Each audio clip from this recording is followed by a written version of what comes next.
नमस्कार मंडळी, आज आहे महाराष्ट्र दिन आणि सर्वांना महाराष्ट्र दिनाच्या हार्दिक शुभेच्छा. आणि आता मी आलो इथे लस्सी प्यायला.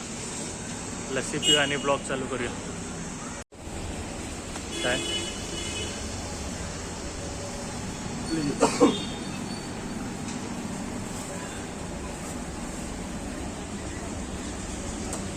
लस्सी पिऊन झाली आहे आणि आता चाललोय आम्ही आमच्या मित्राला भेटायला. एक तिसरा मित्र येतोय, त्याला भेटायला चाललोय. आणि आज आम्हाला जिमला सुट्टी आहे.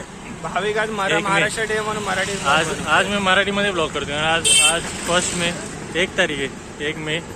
आम्ही युजली हिंदीमध्ये का बोलतो, आम्ही कारण हिंदीमध्ये आमच्या blog आम्हाला करतो. मोठं अजून टार्गेट करायचं आहे. 1 मे आहे आज आणि आज मी मराठीत ब्लॉग करतो. नाही तर माझा ब्लॉग हिंदीमध्ये असतो. त्यात काय मला इंग्लिश शब्द पण येतात, पण आज मी टाळतोय हे सगळं बोलायला. 1 मे 1960 महाराष्ट्र दिनाची स्थापना झाली आणि तसंच महाराष्ट्र गुजरात पासून वेगळा झाला.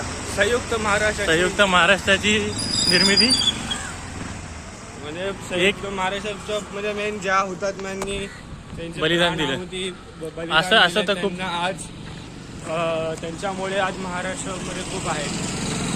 त्यामुळे आणि महाराष्ट्रामध्ये मराठी भाषा बोलली पाहिजे.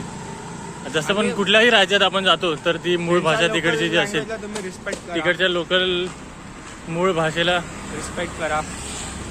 मूळ भाषा तुम्ही बोलली जिकडे पाहिजे. राहतात, जिकडे कमावतात, जिकडे खातात तिकडचं तर म्हणजे असं मी नाही बोलत की कुठल्या इथे तुम्ही येता, जर महाराष्ट्रामध्ये येतात तर तुम्ही महाराष्ट्र भाषा शिकली पाहिजे, पण तुम्हाला आली पाहिजे भाषा. रिस्पेक्ट तरी केलं. तुम्ही त्या मराठी भाषेचा मान राखला पाहिजे. आणि अजून एक मला बोलायचं आहे, तुम्ही कुठल्याही राज्यात जावा. आणि अजून एक मला बोलायचं आहे, म्हणजे तुम्ही जिथे राहता, जिकडे काम करता, जिकडे तुम्हाला नोकरी मिळते, जिकडे तुम्हाला खायला मिळतं, म्हणजे तुम्ही करिअर बनवता, तिकडे बदलच तुम्ही जर असं डिसरिस्पेक्ट कराल तर ते चुकीचं आहे. जेवढा जास्तीत जास्त तुम्ही ज्या भूमीमध्ये राहता त्या भूमीचा मान ठेवला पाहिजे. कर्मभूमी आहे तुमची. कर्मभूमी भले जन्मभूमी नसेल, एक बोलायचं पण तुमच्या आता जे पोट खळगेवरती एक बोलायचं आहे मला, ते खूप इम्पॉर्टंट आहे. म्हणजे एक छान मुद्दा म्हणून बोलायचं आहे, कारण भाविकनी हा व्हिडिओ बनवला आहे त्यासाठी. बरेचसे लोक जे मुंबईतून बाहेर गेले होते, जाताना मुंबईला खूप काही बोलून गेले, मुंबईला शिव्या घातल्या, जे अन्न होतं ते प्लॅटफॉर्मवरती फेकून गेले आणि व्हिडिओ दिसते खूप काही बोलले. तुम्हाला खूप काही दिसेलच. तर मला एवढंच म्हणायचं आहे की हा बांगलादेशी सोड, आता कोकणामध्ये आलंय की नेपाळी लोक शेती करतात. कोकणच नाही, सर्वीकडे खूप असे नेपाळी लोक आले आणि शेती ठाण्याला करतात. एक कोकणातले मला लोक आठवलं, इथे आले. ठाण्याला एक मालवण हॉटेल होतं पाचपकाडीच्या इथे, आता आहे का माहीत नाही, असेल बहुतेक.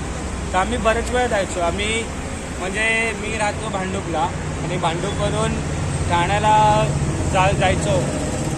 तर आम्ही बहुतांश ठिकाणी आवर्जून जायचो. आम्ही माझ्या बाबांचं आवडीचं हॉटेल होतं ते मालवण हॉटेल. बरेच वेळा गेलो होतो, पण 1-2दा आणि शेवटी जेव्हा जायचं बंद केलं त्याचं कारण हे होतं की तिकडे नाव मालवण हॉटेल पण स्टाफ पाहिजे, मराठी बोलता आलं पाहिजे त्याला. मराठी बोलता आलं नाही पाहिजे, मराठीच पाहिजे. बघ. हां, मग तुम्ही बाकी कुठल्या हॉटेलमध्ये तुम्ही भैये बिये काय पण ठेवा, बाकीच्या ठिकाणी दुसऱ्या राज्यातले लोक ठेवा, असं काय आपल्याला हरकत नाही. मालवण हॉटेल तुम्ही नाव एवढं मालवण हॉटेल ठेवलंय, पण जर तुम्ही महाराष्ट्रामध्ये येऊन महाराष्ट्राच्या नावाने हॉटेल उघडताय नाही ते हॉटेल मराठीच होतं, तर तिकडे स्टाफ ते स्टाफ हॉटेल मराठीच होतं. हॉटेल मराठी आहे, पण त्या मालकाला कळलं पाहिजे की पण आम्हाला मराठी माणसाची मत होती आहे, कामचोर आहे. मराठी माणसं काम करत नाही असं लोकांना वाटतं, पण तसं नाही आहे. मराठी माणसांना काम द्या, तेच करतील ते काम. एवढंच म्हणायचं. हा व्हिडिओच्या मागे काय असं हेट पसरवतात हे नाहीये. आम्ही असं बोलत नाही की फक्त मराठी, पण आम्ही असं बोलतो प्रत्येक राज्यामध्ये जर तुम्हाला कुठलेही, आता आपले माणसं पण लंडनला अमेरिकेला जाऊन काम करतात वगैरे, राहतात तिथे, तिकडे ते लोक बोलतात इंग्लिश. ते लोक पण आमच्याबद्दल राग येत असेल, संभाषण पण करतात. आम्हाला काय म्हणायचं, तुम्ही जिथे राहतात तिकडच्या लोकांची तिकडच्या जागेशी इज्जत करा. जर आपण कुठल्या दुसऱ्या राज्यामध्ये गेलो तर तिकडचे लोक फक्त तिकडच्या राज्यातीच भाषा बोलतात. मराठी भाषा बोला किंवा हिंदी भाषा बोला तर त्यांना येत नाही. आता फॉरेनचे माणसं मुंबईमध्ये येतात, स्पेशली गणेश चतुर्थीच्या वेळी काय येतात, आवडीने येतात. इथे पूर्ण. तर आता खूप वेळ झाला आहे, मित्र काय आला नाही. येणार आहे मित्र, पण मी माझा ब्लॉग इथे एंड करतोय कारण माझ्या मोबाईलची बॅटरी आता संपायला आली. तर हा महाराष्ट्र दिन 2025चा ब्लॉग मी आता इथे एंड करतोय. भेटूया पुढच्या ब्लॉगमध्ये उद्या. तोपर्यंत जय महाराष्ट्र.